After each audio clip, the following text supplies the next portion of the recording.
Hello and welcome back to my YouTube channel, everyone. Today I'm going to be doing a review of The Greatest Showman, so stick around if you want to see that. Let's do this.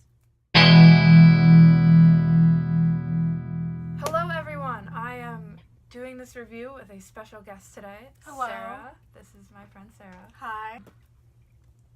So, I guess we'll just start with our initial reactions of this movie. Would you like to go first? I love the opening scene of it. It was phenomenal. It wasn't anything I was expecting, but it was just really out there, and the beat to the first opening song really just brought you in. I thought it was just beautiful.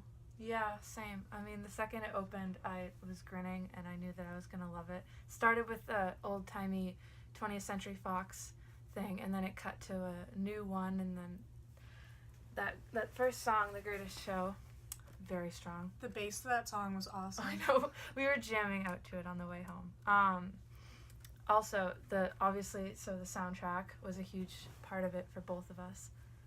It was phenomenal. And the other people that we went to go see the movie with as well. We all have been listening to the soundtrack. We've just been jamming. Yeah. And that's also been something that audiences have been raging about, and it's been at the top of the charts on iTunes, at least, for over a month. So that's impressive, and if you need to accomplish anything, that is a good thing to accomplish. And it's the La La Land writers who did it too. So, and they have just been hired for the live-action Aladdin in Disney. So very just good. go listen to it. Just go listen to it. Musicals are making a comeback, and I'm okay with that. So now we're going to talk about the soundtrack. So we're already talking about the soundtrack. The soundtrack was so good. Zac Efron killed it. Yeah. Do you have a favorite song? Probably the opening one we were just talking about, The Greatest Showman. Yeah, same.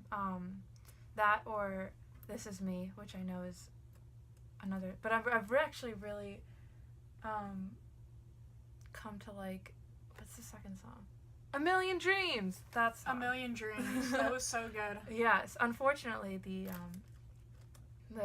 actor was not actually singing, the child actor, but that's fine.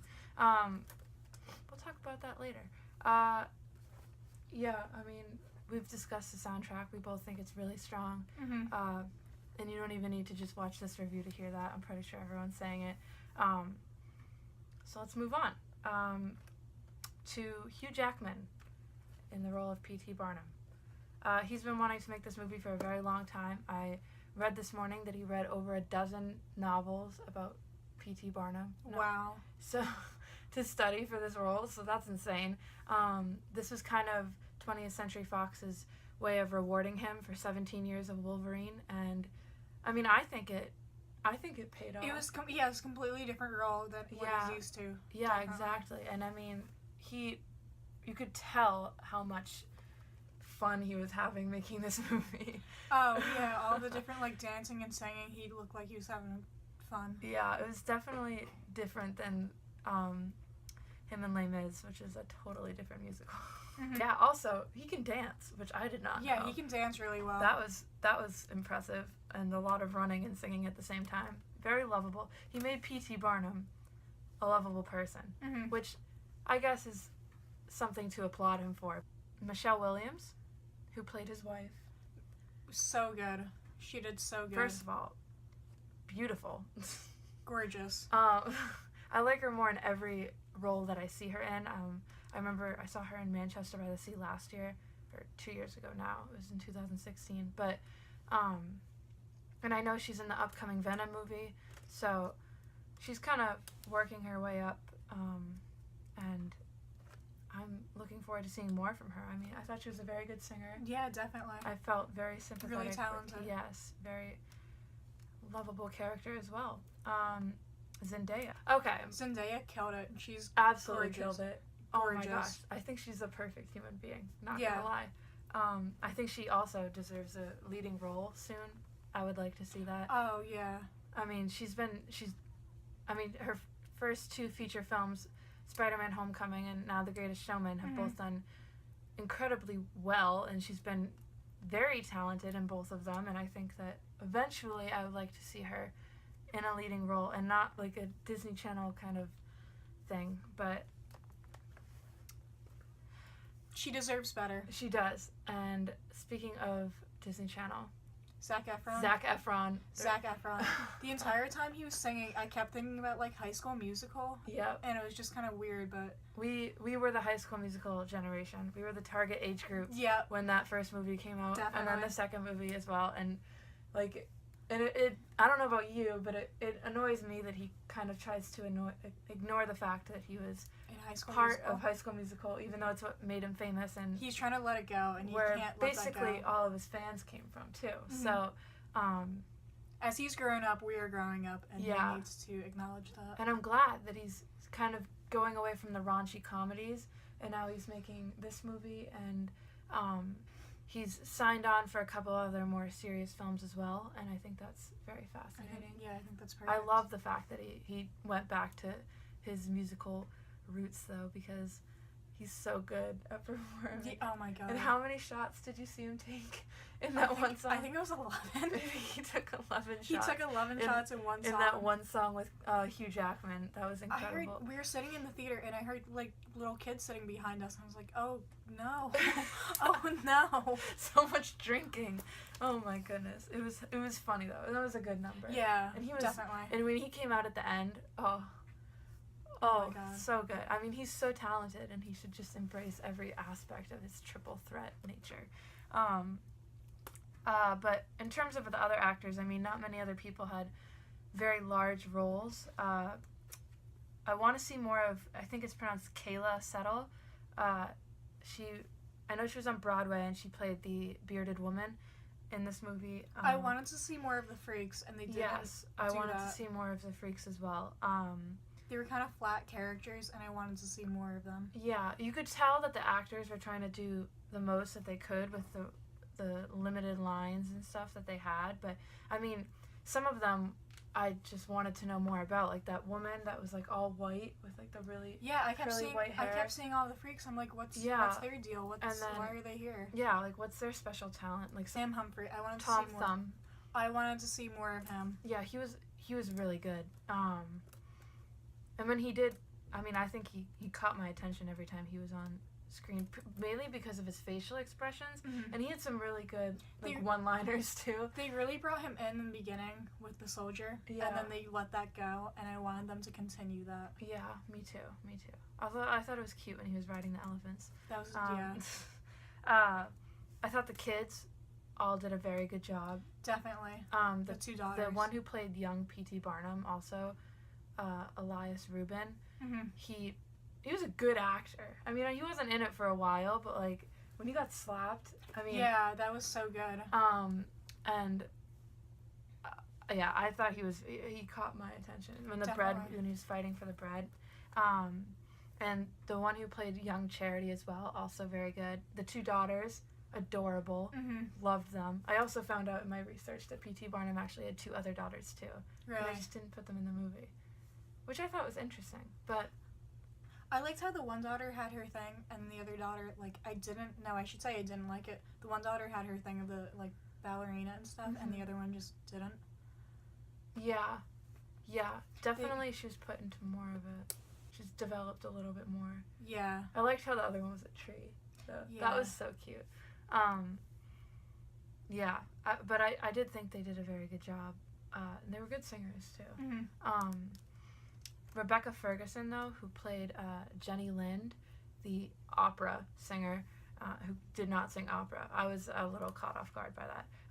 I think Rebecca Ferguson's a great actress, and I actually like her a lot, but I don't understand why they couldn't just cast someone who could also sing the part. Mm-hmm. She was great in the role, but she didn't, like, bring anything...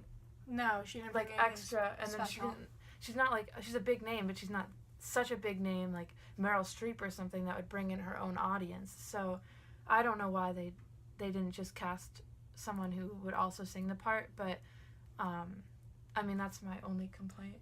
I thought she did a very good job. Her song was, I mean, she didn't sing it, but that song was really good. Yeah. And then so that's just what the actors, I mean, everyone else had too small of a part to really talk about, but I think everyone kind of pulled their own weight in this film, so that was good. And then finally, I guess we'll only talk about, like, if you had any problems with the film. I just don't think that they developed the freaks enough. I wish that they brought them in more, but I mentioned that before. Yeah. Same. I completely agree with that. And I mentioned the fact that the actors weren't all singing their parts, which in this day and age, I mean, we could find someone who could actually do that. And then, I wish I could see more of the freaks. But, I mean, overall, I really loved this film, especially from the start of it, which was just incredible with the silent film kind of fonts and I really enjoyed it. It was so good. It's a very feel good movie, and so if you like family films, if you like musicals, big production numbers, also very good movie to see. It's doing amazingly at the box office. It's been in the top 10 since it came out, which is I feel like I could go see incredible. it again with my grandma or my little cousin who's like 9. So I mean, I recommended it to my parents and they said they were going to put it on their list. But this and Jumanji are just holding incredibly in the box office. I think everyone that was a part of this film, director Michael Gracie, I think, and the whole cast, especially Hugh Jackman, I think they overall can be very proud of it. Yeah, definitely. I mean, the only thing holding back this movie is the fact that it isn't historic. I mean, some parts of it are historically accurate, but not all of it. They said that at the end. They said that at the end. Yeah, of the at the very end of the credits, they like gave you a little thing. It was like it's not historically accurate. Although some of this is, the story is based off of real life events and real life people. Not all the people are real, and a lot of it was dramatized. And I mean, we mentioned the fact that P.T. Barnum had 2 other kids that weren't involved. Zac Efron and Zendaya's characters didn't even exist in real life. There was no, the whole thing that happened with Jenny Lind, which I won't spoil, that never happened. And also P.T. Barnum, like, it left out the animal cruelty and the cruelty towards some of the people in his show as well. But at the same time, they almost did mention it with the cruelty to the freaks, I guess. Yeah, I mean, they definitely hinted at it, and they don't paint him in the best light, but, I mean, looking past that, though, it is a very good film, and honestly, it belongs on Broadway, because... Oh, definitely. It'll be great. It would be great as a show, and I know they're talking about that right now, so that's great. I would pay to see that. I would pay to see it, too, and I know many other people who would as well. And so that's my review of The Greatest Showman with my friend, the great Sarah. And I hope you guys all get the chance to see this movie. And comment down below if you plan on seeing it. And subscribe if you want to see. Don't forget to subscribe. If you want to see more of my reviews. I mainly do trailer reactions. And so give it a big thumbs up. If you like Sarah, yes. Thumbs up. And so have a good day, everyone, and I will see you later. Bye.